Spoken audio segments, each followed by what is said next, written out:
It's Cougar Sports Saturday. That's caught!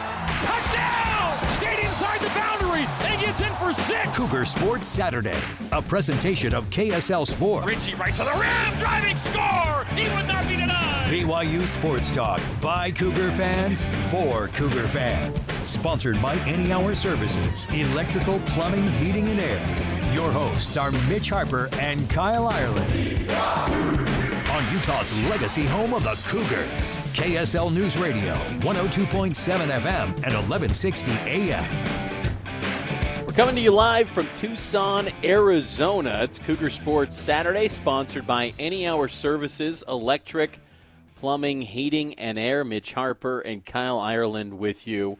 We're getting ready for BYU versus Arizona. Kickoff tonight at 6 o'clock.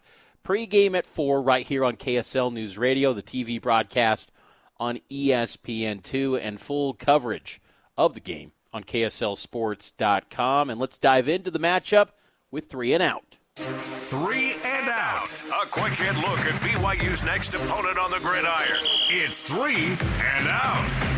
Here in 3 and Out, we give you some stats, some players, some bold predictions for an upcoming BYU football matchup. And like any down or any drive in football, we start off with first down.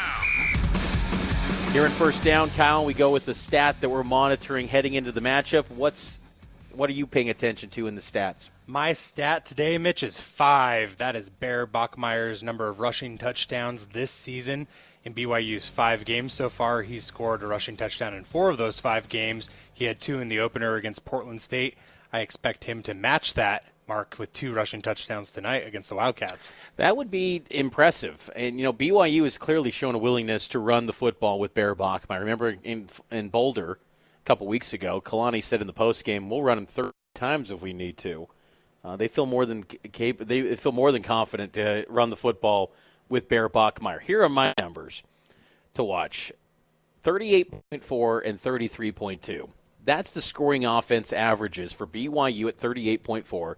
33.2 is Arizona. Can these two teams, against the great defenses that they both have, can they actually reach those numbers and hit their averages? I'd like to think, Kyle, that they probably don't, because I do think the defenses in this one are really good, and then you factor in the weather, and right now it looks like a little bit of stoppage with the rain right now. The National Weather Service in Tucson did just send out an update on X saying that showers are moving northeastward from Tucson eastward. These storms are producing light to locally heavy rainfall.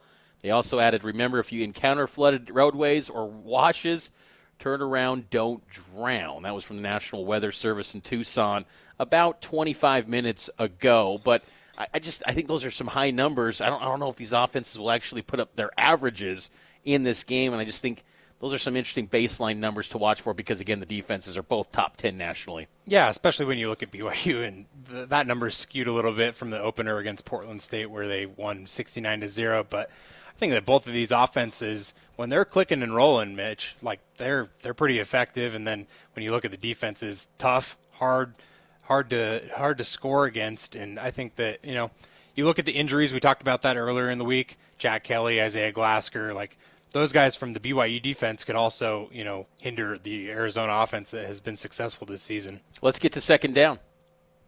Second down. Players to watch on second down here. And I'll start things off for BYU. I'm going to go Ace Kafusi. Again, linebacker Jack Kelly, if you missed the news, he is questionable for this game due to an injury he suffered against West Virginia. So it's a 50-50 proposition whether Jack's going to play or not. If Jack doesn't go, the guy that's on the backup spot behind Jack Kelly on the depth chart is Ace Kafusi. A lot of eyes will be on him. Ace is really good. He was spectacular a couple years ago in that regular season finale against Oklahoma State in Stillwater. Ace is going to be a good one at BYU. When his number is called upon, which could be, as soon as today, but even next year in the future when you look long-term, Ace is going to be an excellent linebacker for the Cougars, and he will be one to watch. And I'm sure that BYU does turn to him and not Jack Kelly. I'm sure Arizona will try to think, there could be a moment of weakness here for BYU and their linebacking unit. But the one thing I will say is that BYU's linebacker unit, even coming into the year, they felt like that was the strongest position depth-wise on this team. And for guys like Ace Kaufusi, that's the reason why BYU believe they have so much depth at that position. So keep an eye out for Ace Kaufusi. Who for you, Kyle, are you watching in this game for BYU? Yeah, for BYU, I'm going to say Cody Hagan. He's got 2 rushing touchdowns this season, 100 yards as a running option for BYU as a receiver. I think that, you talk about the rain and whether that's going to have an impact like we expect it to on this game. I think that BYU is going to utilize Parker Kingston and Cody Hagan quite a bit tonight in the running game as well, alleviate some of that burden off of LJ Martin. I think that tornado play, whatever, the reverse, has been so effective this season. I'm interested to see if BYU pulls it out again against Arizona. But Cody Hagan, his speed is such a weapon for BYU, and I look to see his involvement and his role in this offense continue to improve each and every game this season. For Arizona, you got to start with quarterback Noah Fafita. He's the 4th best passing quarterback in the Big 12 this season. Fafita is doing an excellent job with new offensive coordinator Seth Dagey for Arizona. But then on the defensive side, keep an eye out for Genesis Smith, their Bear defensive back spot. Smith is really good along with Traden Stukes, the field cat position. They've got some talented players on the back end of the defense. Arizona has produced 7 interceptions this season, the same as BYU's secondary. These are 2 confident secondaries that can generate some takeaways. So, guys, keep an eye out there for Arizona. What about for you? Yeah, another defensive back for Arizona. One of those guys that's getting interceptions is Javion Cole. He's got 2 picks so far this season. He's a transfer from Texas, Mitch, and he's got 10 career interceptions. So that's a guy that Bear Bachmeier, if he's throwing this ball around, he needs to keep an eye out on because, this Wildcat defense, they're looking to take it away. Let's go to third down.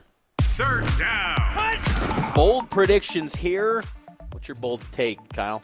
Yeah, last season, Mitch, BYU picked off Noah Fafita 3 times in their big victory in Provo. I look for them to repeat that again tonight. I'm going to say that BYU intercepts Fafita 3 times tonight.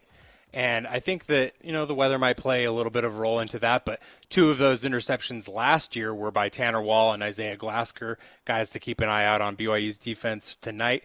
I think that could really propel BYU to win in Tucson. I'll tell you what, if BYU gets 3 interceptions on Fafita, they're winning. I mean, they might go win running away.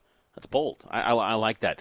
Here's something that on the surface wouldn't sound bold, but it's bold from the context of what Arizona has done this season. I'm going to say BYU completes a passing touchdown on Arizona's defense tonight. And why that's bold is because Arizona's defense has not given up a passing touchdown yet this season. The Wildcats are the only team in college football that has yet to give up a passing touchdown this year. I'm going to say Bear Bachmeier breaks that streak and completes at least 1 passing touchdown. Again, it doesn't sound bold, but because of what Arizona's done defensively this year, it is pretty bold. What do you say to that?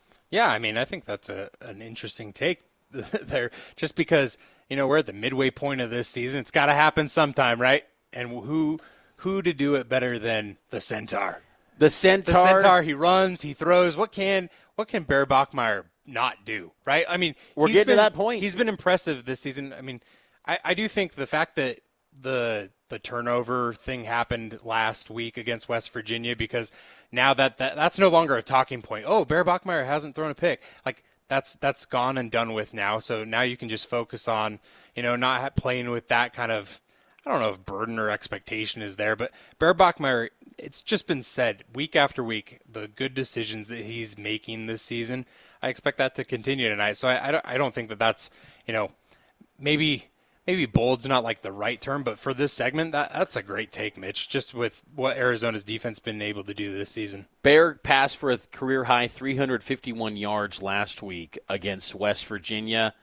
I don't know if I'm willing to go that bold. He's going to get the 300 mark against Arizona's defense, which is one of the best in college football, but I do believe he's going to find the end zone through the air for this BYU passing attack. And that's your 3 and out for BYU and Arizona. Let's take our final break. On the other side, we will get to our score predictions. Are the Cougs going to get it done and reach 6-0 for the 2nd consecutive season?